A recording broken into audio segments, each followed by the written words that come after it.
आज हम class 12th history chapter 2 राजनीतिक एवं आर्थिक इतिहास के एमसीक्यूज करने जा रहे हैं। हमारे पास फर्स्ट क्वेश्चन है, छठी शताब्दी ईस्वी पूर्व में कुल कितने महाजनपद थे?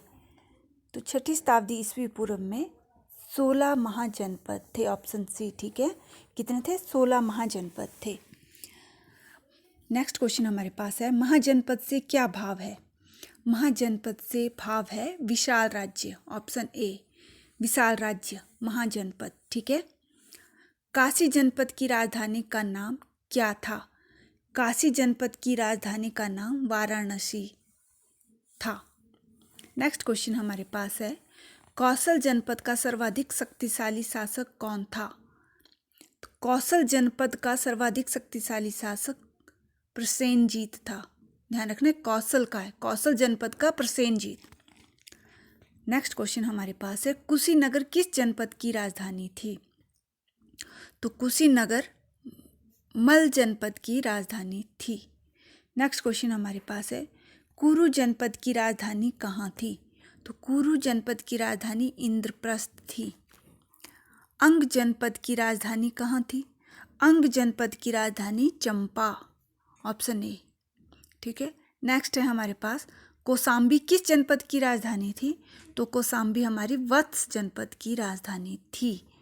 नेक्स्ट क्वेश्चन हमारे पास है, तक्षशिला किस राज्य की राजधानी थी? तक्षशिला थी Gandhara. Option C. Next question, Bimbisara का संबंध किस महाजनपद से था? बिंबिसार का संबंध मगध महाजनपद से था। नेक्स्ट क्वेश्चन, मगध की आरंभिक राजधानी का क्या नाम था? मगध की आरंभिक राजधानी राजगृह थी। ठीक है। नेक्स्ट क्वेश्चन, बिंबिसार ने निम्न में से किस राजकुमारी के साथ विवाह के कारण अपनी राजनीतिक स्थिति को मजबूत किया? Option A Kaushal Devi, option B Chelna, option C Keshma, option D उपरोक्त सभी। तो इन सभी के साथ विवाह के कारण बिंबिसार ने अपनी राजनीतिक स्थिति को मजबूत किया था। राइट आंसर उपरोक्त सभी। नेक्स्ट क्वेश्चन हमारे पास है, अजातशत्रु का संबंध किस महाजनपद से था? अजातशत्रु का संबंध मगध महाजनपद से था। नेक्स्ट क्वेश्चन हमारे पास है, किस शासक ने पाटलिपुत्र को मगध की राजधानी बनाया? तो उदयन ने पाटलिपुत्र को मगध की राजधानी बनाया था।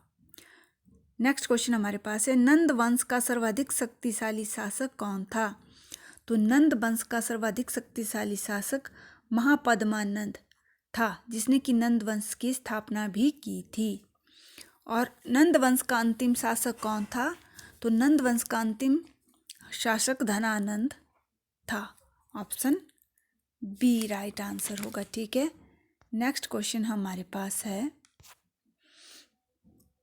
मगध साम्राज्य के शक्तिशाली होने के क्या कारण थे? तो हमारे पास ऑप्शन है, लोहे के विशाल भंडार, भौगोलिक स्थिति, विशाल शक्तिशाली सेना, उपरोक्त सभी। तो ये सभी जो है वो मगध साम्राज्य के शक्तिशाली होने के कारण थे। ठीक है। नेक्स्ट क्वेश्चन हमारे पास है, मैगस्थनीज किस देश का रहने वाला था? मैगस्थनीज यूनान का रहने वाला था। ये सेल्यूकस निएक्टर का राजदूत था। नेक्स्ट क्वेश्चन हमारे पास है, मैगस्थनी किस शासक के दरबार में एक यूनानी राजदूत बनकर आया था? तो ये आया था चंद्रगुप्त मौर्य के दरबार में। नेक्स्ट क्वेश्चन हमारे पास है, इंडिका का लेखक कौन था? तो मैगस्थनीज ने ही इंडिका नामक पुस्तक लिखी थी। ठीक है। नेक्स्ट क्वेश्चन हमारे पास है, अर्थशास्त्र का लेखक कौन है? अर्थशास्त्र का लेखक कौटिल्य है, जिनका अन्य नाम है विष्णुगुप्त चाणक्य। ठीक है। और इन्हीं की सहायता से चंद्रगुप्त मौर्य ने अपना मौर्य साम्राज्य स्थापित किया था। नेक्स्ट क्वेश्चन हमारे पास है, मुद्रा राक्षस का लेखक कौन था? मुद्रा राक्षस का लेखक विशाखदत्त था। नेक्स्ट हमारे पास है, मौर्य साम्राज्य का संस्थापक कौन था? तो कौन था? अभी अभी मैंने बताया, चंद्रगुप्त मौर्य। जिसने कि चाणक्य की सहायता से मौर्य साम्राज्य की स्थापना की थी। चंद्रगुप्त मौर्य का गुरु कौन था? तो चंद्रगुप्त मौर्य के गुरु थे चाणक्य, कौटिल्य भी जिन्हें कहा जाता है, और विष्णुगुप्त भी इन्हीं का नाम है। ठीक है, नेक्स्ट क्वेश्चन हमारे पास है, चंद्रगुप्त मौर्य कब सिंहासन पर बैठा था? चंद्रगुप्त मौर्य 321 ईस्वी पूर्व सिंहासन पर बैठा था। नेक्स्ट क्वेश्चन हमारे पास है, मौर्य साम्राज्य की राजधानी का नाम क्या था? तो मौर्य साम्राज्य की राजधानी का नाम पाटलिपुत्र था। ठीक है, नेक्स्ट क्वेश्चन हमारे पास है, चंद्रगुप्त मौर्य का सेल्यूकस के साथ युद्ध कब हुआ था? तो ये युद्ध हुआ था 305 ईस्वी पूर्व में। ठीक है, नेक्स्ट क्वेश्चन हमारे पास है, बिंदुसार मगध के सिंहासन पर कब बैठा था? तो बिंदुसार मगध के सिंहासन पर 298 ईस्वी पूर्व 298, ठीक है, कब बैठा था? 298 ईस्वी पूर्व। नेक्स्ट क्वेश्चन हमारे पास है, मौर्य वंश का सबसे महान शासक कौन था? तो मौर्य वंश का सबसे महान शासक अशोक, जो कि बिंदुसार का बेटा और चंद्रगुप्त मौर्य का पौत्र था। नेक्स्ट क्वेश्चन हमारे पास है, अशोक मगध के सिंहासन पर कब बैठा था? अशोक मगध के सिंहासन पर 269 ईस्वी पूर्व में बैठा था। कलिंग का युद्ध कब लड़ा गया?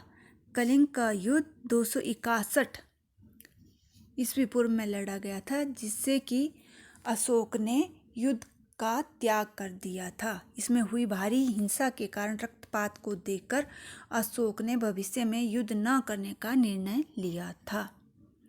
अशोक के समय मौर्य साम्राज्य कितने प्रांतों में विभाजित था? अशोक के समय में मौर्य साम्राज्य 5 प्रांतों में विभाजित था। नेक्स्ट क्वेश्चन हमारे पास है, अशोक द्वारा मौर्य साम्राज्य में कौन सा प्रांत सम्मिलित किया गया? तो अशोक द्वारा कलिंग प्रांत मौर्य साम्राज्य में सम्मिलित किया गया था, कलिंग। और कलिंग की राजधानी क्या थी? अशोक ने किसे कलिंग की राजधानी घोषित किया? अशोक ने तोसली, ऑप्शन ए, तोसली को कलिंग की राजधानी घोषित किया था।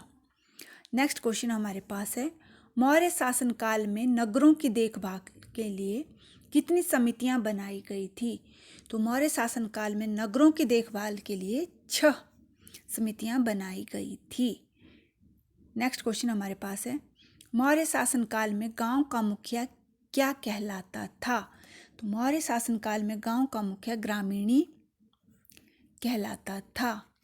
ठीक है, मौर्य शासनकाल में समाहर्ता का कार्य क्या था? तो समाहर्ता वह होता था जो कर निर्धारण का सर्वोच्च अधिकारी होता था।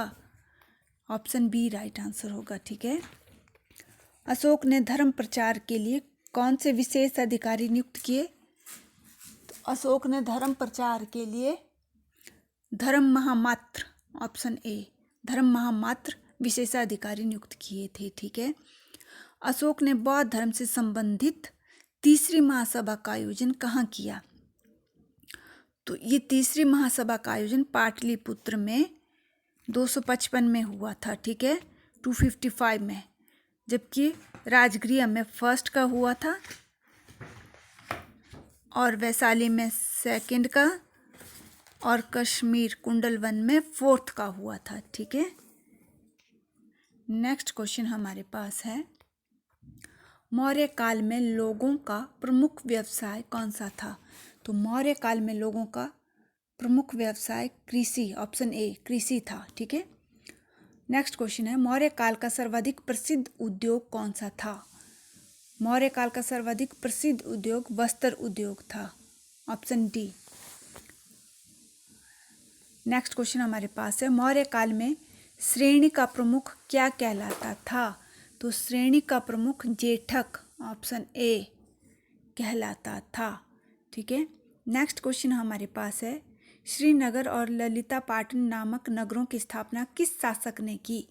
तो ये स्थापना की थी अशोक ने, ऑप्शन बी राइट आंसर होगा। नेक्स्ट क्वेश्चन हमारे पास है, मौर्य वंश का अंतिम शासक कौन था? तो बृहद्रथ मौर्य वंश का अंतिम शासक था। मौर्य वंश का अंत कब हुआ? मौर्य वंश का अंत 185 ईसा पूर्व हुआ था, ठीक है, 185। नेक्स्ट क्वेश्चन हमारे पास है, मौर्य वंश का अंत किसने किया? मौर्य वंश का अंत पुष्यमित्र ने किया। पुष्यमित्र जिसने कि शुंग वंश की स्थापना की थी, इसने मौर्य वंश का अंत करके अपने शुंग वंश की स्थापना की। और मौर्य वंश के पतन का कारण क्या था? देखो ऑप्शन है, ब्राह्मणों का विरोध, बौद्ध धर्म का संरक्षण, विदेशी आक्रमण, उपरोक्त सभी। तो ये सभी के सभी जो हैं वो मौर्य वंश के पतन का कारण थे, ठीक है। That's all for today, bye bye, have a nice time.